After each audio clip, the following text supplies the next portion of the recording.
Sticking out my fro with my fist comb. Hey, what's up, YouTubers? And week 2 of the NFL season's in the books, which means another episode of Bros Talk Football. Okay, well, I'll be your host tonight.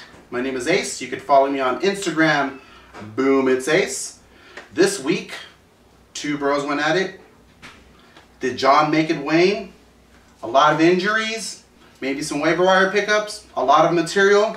But before we go into the bros versus bros, John, did you make it wane? You know, we do one thing and we do one thing only. We make it wane. Like I said last week, I'm not the Taylor Swift of this league, but I'm not the Taylor Swift of this Okay, league. wait, I want to propose a scenario. say you happen to Make it wane had a pretty tough matchup. I was going against DeAndre Hopkins, Andrew Luck, whoever else that guy had. Ooh, doesn't matter. Disrespect to the opponent. Because I was mostly worried about DeAndre Hopkins Yeah. and Andrew Luck. Andrew Luck did have a shaky week 1, and he's the best quarterback in the league, at least fantasy-wise. Past couple years, he's just a monster. So I'm like, oh crap, I'm screwed. DeAndre Hopkins had a monster week 1. But this is week 2. But this is week 2, guys. This is why you play the game. This is why they play the game. This is why. So Big Ben had a monster game for me. Again, Melvin Gordon, solid game. Matt Forte, solid game. Lacey got hurt, twisted his ankle. It's okay, he'll come back next week. I have Arian Foster on ice just in case. Brandon Marshall had a nice game for me. That's looking like a pretty good pickup. I know, Brandon Marshall, I got him. Yeah. 8th, 9th round. I got him super late. I mean, and I know a lot of people get kind of scared to grab players when they go to the Jets or go to some of those teams that aren't that good offensively. But absolutely, even though he's on the Jets, he's still Brandon Marshall, and with the beardless, or not beardless, the fearless beard, the beardful Ryan Fitzpatrick, their offense is looking pretty solid. And Don't give me that one. Don't give me that one. Because I remember during draft, even mock drafts, John did state, don't draft everyone from either the Raiders or the Jets. There was another team I said, but yes, that's true. But I really need a wide receiver. I don't like the Jets. I don't like the Raiders. I would not like them here or there. I would not like them anywhere. And Tennessee was the third team. And I was like, stay away from anyone on these teams. But you know what? I got Marshall like in the 9th round, and it's been fine. He's been fine, and you know, like I said, I'm running back heavy. So you know, take it from there. Cincy defense was solid. All in all, solid week. I had 105 points. I didn't lead the league in scoring, but a win's a win. I'll take it, and you know, just keep doing what we're doing. Truck it along. Making it wane. Making it wane. Making it look easy. And when you make it look easy, you make it wane. That's right. Okay. But that wasn't easy right there. No, that's tough. No. Struggle right there, but it's okay. It's all right. But I make it look easy. But dun dun dun, drum roll. Bro v bro. Bro v bro. Bromance put to the test. So who came out on top and who was on bottom? Well, I'm not going to lie to you. When I was looking at the schedule, I had Team Rocket week 2. He had Le'Veon Bell. I was feeling pretty good. But lo and behold, I took it upon myself to go on the waiver wire and pick up the backup on Pittsburgh. D'Angelo Williams was pretty solid against the New England Patriots. I figured, hey, I just need someone because I had Isaiah Crowell, who didn't do well week 1. He actually ended up scoring week 2, but it worked out that I picked up D'Angelo Williams off the waiver. He had 3 touchdowns, 60 yards, I think, or maybe a little more. Ended up huge, and I ended up getting the win. Team Rocket, 1-1 now. Wow. That'll teach those slobs. I also had a lucky, kind of lucky. I decided to take Larry Fitzgerald off of my bench. Ooh. Made him start in the flex. Ooh. So I made 2 moves that ended up equaling about 60 points. You know, pretty lucky, fortunate, but that was kind of the tale of the tape. And why Team Rocket was able to steal some Pokemon from Ace and be victorious. Yeah. So, But wasn't there a third? Oh, wait. wasn't there a third There's more. move that you made, Knox? I might have also put in a player by the name of Dante Moncrief. Ooh. So it should be Moncrief. Yeah, that's what I said, Dante Moncrief. And that guy balled out. I used some of the, kind of advice, counsel, if you will, from my fellow bros. They were mentioning him from week 1. I mean, I drafted him, but I had him on my bench tucked away. Shouldn't have said nothing. And I had T.Y. Hilton as my starting number 1 wide receiver, and he was having injury problems throughout the week. You're an idiot. I was like, should I start him? Should I go with Moncrief? I decided, to see how the wind was blowing, if you will, and it paid off. It paid off big time. Whiff of that. Oh goodness, it's Creef. It's Creef. Well, I mean, it was a tough loss. I lost against the bro. What happened on your end? You had some unfortunate injuries. Yeah, we had some injuries. First off, during the early game, we had Carlos Hyde, who left the game, I think, mid-third quarter, I think. He was supposedly concussed. But reports are saying that they just kept him out for precautionary reasons. Pittsburgh was putting the hurt on him, so there's no reason to put him back in to get further injury. But so it might be a thigh contusion.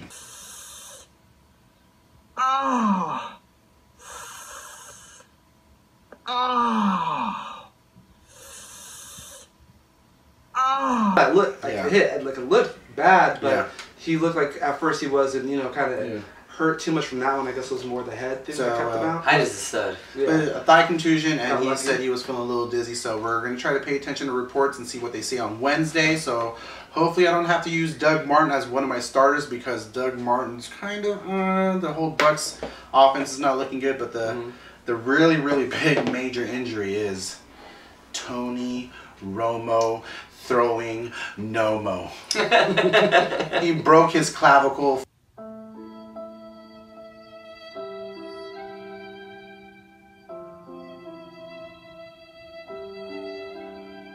Fell on it again. He should lose some weight. I don't know. I shouldn't even be talking, but he broke his collarbone. He might be out 6 to 8 weeks. He opted out of the surgery, so that's tough. You're starting star quarterback goes down, man. You must be feeling pretty low right now. How are you feeling? I'm pretty low. I'm feeling as low as a crippled cricket's ass right now.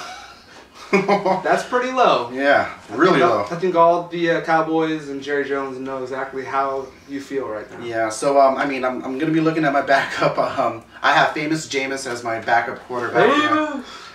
Not looking too good, but he's picking up. Mike Evans is back, but he's still not 100%. So Mike Evans had a big donut, guys. I mean, Jameis looks kind of interesting. He looks like he's going to get some points on the ground with his legs. So I mean, it's not ideal. But I think it's going to be a positive thing moving forward for fantasy owners who had Jameis, especially after week 1, because, I mean, obviously it's one game, his first game ever in the NFL, but people were harping on him bad, saying he wasn't that bad. It's just Mariota had 4 touchdowns. Outshining. Aside from that, if you look at Jameis Winston, he was fine. So, I mean, I haven't looked exactly at the stats, but I'm assuming through 2 games, Jameis probably has more points than a Matt Stafford. Yeah. Yep. Absolutely. Probably has more than Sam Bradford, who people were picking to be a really big shine guy for this year. So I mean, it could be worse. It definitely could be worse. Some positive notes are Randall Cobb showed up, even though with an ailing shoulder. He had 100+ yards. He gave me about 116. He gave me 17 points. Jarvis Landry showed up. Also under 16 yards. So, my wide receivers decided to show up. Unfortunately, my running back and my quarterback decided to call it an early game. But it wasn't. That's what happens when you go up against Moncrief and the boys. Rocket. But I mean, it's cool. It's week 3 is going to come around. You probably get an easy person to play against. So you probably sneak out a win there.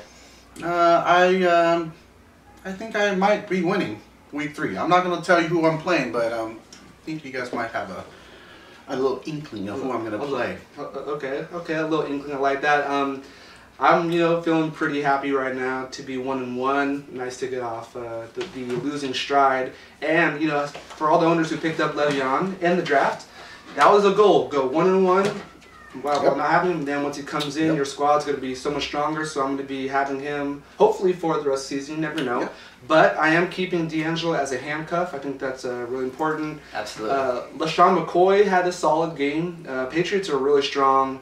Their defense, can be good, can be not, but Belichick is so good that I have their defense, and they performed well for me. They did pretty so, well.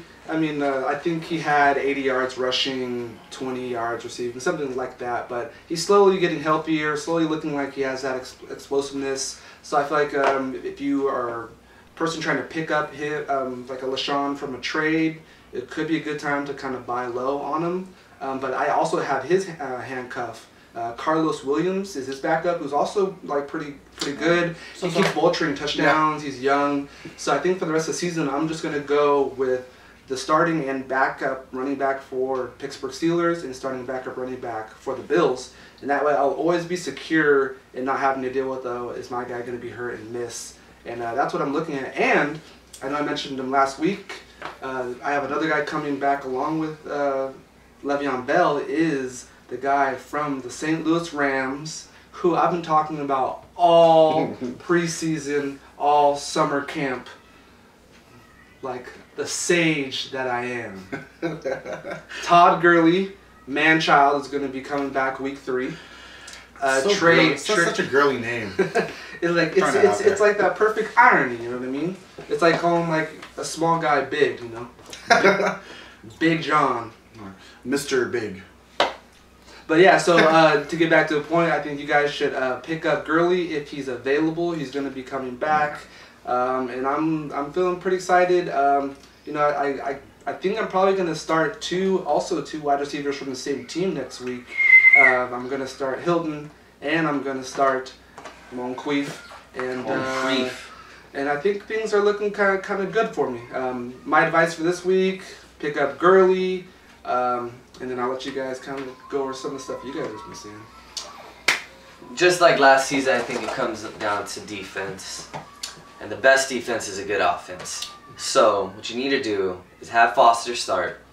You need Lacey to be healthy. Okay. And just gotta ask the question that's on everyone's mind. What can Brown do for you?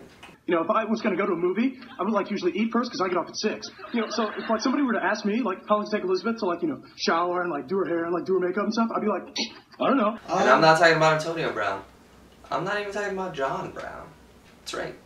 I'm talking about Jerron Brown. I hate that guy. Who is this guy? So no, I'm making up names. Jerron. That doesn't sound like a real name. Number 13 on Arizona. He's an NBA player. Sounds like an NBA player. So I'm just gonna keep doing what I'm doing. Luckily, I'm aside from Lacey's little injury, which he's expected to play on Monday night. My team's looking fine. Marshall was a great pick late, so I have Ben, Marshall, John Brown. Lacey if he's there. If not, I still have Melvin Gordon, Matt Forte, and Arian Foster. And Foster's coming back. It's looking like he's a good. It looks like he's coming back against the Bucks. Okay. And so you know what that means? I'm gonna totally destroy my week 3 opponent. Feel sorry Week for that guy. 3 opponent, I win.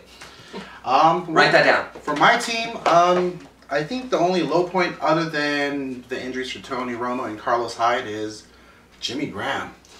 Not looking good. He was my third pick. Yeah. Third pick. I think they even started putting up missing ads for Jimmy Graham up in Seattle. Not looking good for him. I do have Amber Alerts for Jimmy? Yeah, they're just Amber Alerts. So if you can find him, if you know where he's at, call the police, your local police. There might be snatching everyone. But I do have Heath Miller. I think Heath Miller might be available in some leagues if you can get him from waiver wire pickups. Oh, I like that call. Heath Miller is putting up big numbers. I think the only thing that I'm afraid of is that since Le'Veon Bell's coming back, you might see a somewhat slower production from Heath Miller, but he's been producing. He's Big Ben's rock for what? Good. Like 18 years. Yeah, ever since they've So another thing on the Pittsburgh, Heath Miller, like I said, you might be good for the next couple weeks, but week 5, Bryant comes back and he's a super stud. That's true. When it comes to wide receiver. I'm not saying he'll take away from Antonio Brown because Antonio Brown is Antonio Brown. Brown. Chugga chugga chugga chugga chugga chugga. Woo woo. But Brian is a stud. He killed in the preseason. There's no reason why he won't come in and produce. So if he's available, I say get him now and just put him on ice. Yeah. So do you think, would you say that Pittsburgh's offense might be the kind of #1 offense when that comes around? I know you're a Denver guy. We suck in Denver, guys. We suck, but we're gonna keep doing our thing, and we're gonna keep winning. But to your point, yes, I think the top 3 offenses, if for fantasy, okay, it's Pittsburgh because of Roethlisberger and all of his weapons. It's Green Bay because Aaron Rodgers is Aaron Rodgers, and you have Randall Cobb and James Jones doing his thing. Like you can never, and they have a stud running back. And then it's Mr. Tom Brady. Yep. Tom Brady, Gronk, Edelman. Yeah. I wouldn't trust any of the running backs, but those 3 guys are incredible. The kicker, for crying out loud. Yeah, to talk about a kicker on a team, like, dude, like that's a really powerful team. Yeah, that guy does not miss. I think Tacos is Eskimo brother, so I got to say something like that. But yeah, I mean, my question is, what do you guys think of that? What's his name? Is it like Matt something? Mike Jones? Matthew Jones, the running back from. God, what is he playing? Tip of the tongue is on the tip of the tongue. Man, I know Matt Jones. I was talking about Mike Lowry. No. There's a running back from Washington. I think it's Matt Jones. Actually outshined Alfred Morris. Yeah. Alfred Morris isn't hurt. He just outshined him. What do you guys think about him? Kind of scary. I mean, Alfred Morris is actually having a solid season, but they were high on Matt Jones coming into the season, so they're talking about having them split work. Whoever is going to be doing better, they're going to get majority of the work, and they're starting to see some of the torch passing on to Matt Jones. I think he had more carries than Alfred Morris. He did. Performed more than Alfred Morris. He did. So, I don't know. All you Alfred Morris owners out there, just be careful. Yeah, it could be good to pick him up as a handcuff. Absolutely. Or if you're like in need, if you have injuries in your running back core. Yeah. Indeed. That's definitely something to pick up. That's a solid. Yeah. Dre and his bondage, I know, handcuffs. He's handcuffing everyone. Well, let's play a little 2-minute drill. Oh, snap. Dre, Redskins and Giants this week. OBJ, do you think he's going to get 100 yards? Yes, I do. Okay. He had some good breakaway speed. Kind of got that. It's like in basketball, you need to see that first bucket go in the hole, and then you're on the roll. I think that happened. John, Saints and Panthers this week. More points, Breeze or Cam? Did you guys not see Cam Newton flip over someone? Mr. Cam Newton is gonna murk that Saints defense. That guy is incredible. Even if he's Superman, I think Ben Affleck as Batman is gonna take down. Oh, whoa. Dre, Bengals, Ben Affleck. Bengals and Ravens. More points, AJ Green or Steve Smith Sr.? I love Ben Affleck, and I will have to go. I think Steve Smith Sr. I think so. He definitely gets more targets than AJ gets a lot more targets. Definitely gets more targets. You know, AJ Green's going to get a lot more harder coverages. So yeah, I'm going to go with Steve Smith. I don't know why I'm asking this person this question, but Bucks and Texans, John. Arian Foster, 100 yards. Yes, 180. Oh, wow. Call it 180 all-purpose yards. Okay. That's right. I'm going to stick with you, John. Jags and Patriots. Oh, snap. Tom Brady, is he going to throw over 300 yards? No. I'm calling the upset. Jacksonville loses 7-45. That's right. So what's the upset? Who's the upset? That they're gonna score. Oh, okay. Oh, okay. Come on, guys. I get it, I guess. Tom Brady's gonna throw for like 500. Tom Brady is the golden child. That guy's come on, seriously, like it's Jacksonville. So it's Dre, Jacksonville. Eagles and Jets. Will Murray get his first rushing touchdown? I thought he had a rushing touchdown. Well, he scored a touchdown actually. Okay. I mean, he's got a couple touchdowns, but I mean the Jets D looks really strong from what we saw. I say no. That's some good D. John knows all about that good D. No, I don't. We call him Sunny D over here. Chargers and Vikings, John. Will there be 150 combined yards for Adrian Peterson? No, I don't know. Okay. No. He did have a lot of yards this past game. Yeah, he did. You're right. He had like 3 fumbles, a couple that got called back. He lacks actual fumbles. That was very strange. I think don't they play in San Diego? Depending where they play, I'm pretty sure they play in San Diego. But if they don't play in San Diego, he's still not getting 150. John gets serious when he starts the finger wave. Yeah, you know, he's putting down knowledge. Once this happens, bro, it's watch out time. Dre, Falcons and Cowboys. Julio Jones, will he get 2 touchdowns? Yes, Julio Jones. I'm putting it. Julio and Antonio Brown. One of those guys is going to get 2,000 yards this year. They're both playing out of their minds. They're unstoppable. I say he's going to get 2 touchdowns. I'm not even going to ask John this, so I'm going to stick with you, Dre. Raiders versus Browns. Will the Raiders win? Yes. There's something, as much as I loathe to say it, I am a 49er fan, but the Raiders are looking better. They're kind of just putting some weird, dark, black, evil magic, and I think they're going to get another win, unfortunately. John, Steelers and Rams, St. Louis defense. Will Le'Veon Bell run for 100 yards? You know, they're playing in St. Louis. Marshawn had a tough time. St. Louis has a really solid defense, but Bell is going to get 100 rushing yards. Dre, I know you're a 49ers fan, so I'm going to stick with you. 49ers and Cards. I know this is going to be kind of weird. Who's going to have more points? Larry Fitz or Carlos Hyde?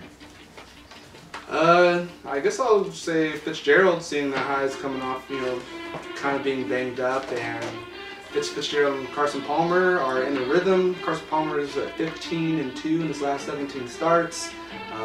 Fitzgerald always does well with Carson Palmer, so yeah. Okay. Not to mention, Arizona really shut down that Forte. Speaking of Forte, John, Bears and Seahawks. Will Forte have 100 yards combined? You keep asking me about my players, man. I think Forte is going to have a solid game. They're going to have to lean on him a lot now that Cutler's out. So I expect a lot of checkdowns. I expect a lot of rushing, probably 22 to 25 rushing attempts. I can see him easily getting over 100 all-purpose yards. I probably predict like 60 and 60 rushing, 60 catching. So yeah. Back to you, John. Bills and Dolphins. Who's going to have a better game? Sammy Watkins or Jarvis Landry? You know, I got to go with the man with the dreads. So I'm going Watkins. You know what? Like, I can't fault John for that logic right there. Whenever it's a toss-up, you got to go with the dreads. Dre, I'm not going to ask John this question, but Dre, Broncos and Lions. Will Demaryius Thomas get his first receiving touchdown? Ooh, that is a great question. I say yes. Lions are in just a mess right now. The offense is struggling. Stafford hasn't been right for a couple of years. Just so many turnovers. So I think Denver's going to have their way with them. Let's not forget about that Broncos D. Once again, John and his D. Why are you fixated on the D? And this question goes to both of you guys. Chiefs and Packers. Who do you guys pick? Jamal Charles or Randall Cobb to have a better game? Gotta go Cobb. Gotta go Cobb. Gotta go Cobb. Gotta go Cobb. Gotta go Cobb. Charles. Okay. And like Cobb is like long, kind of phallic symbol. Like it could be like another name for like a big dong. It's weird that John keeps talking about D's and then he's talking about Cobbs. There's a weird. So I'm talking about defense, but these guys are talking about the male genitalia. I'll let you decide.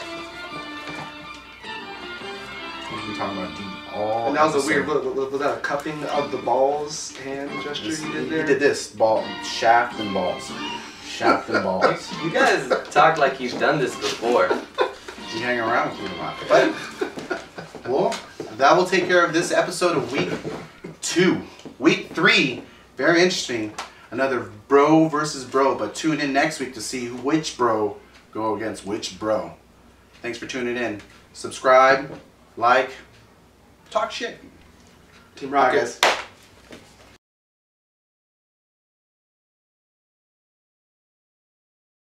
Man on the Moon. Golden Girls.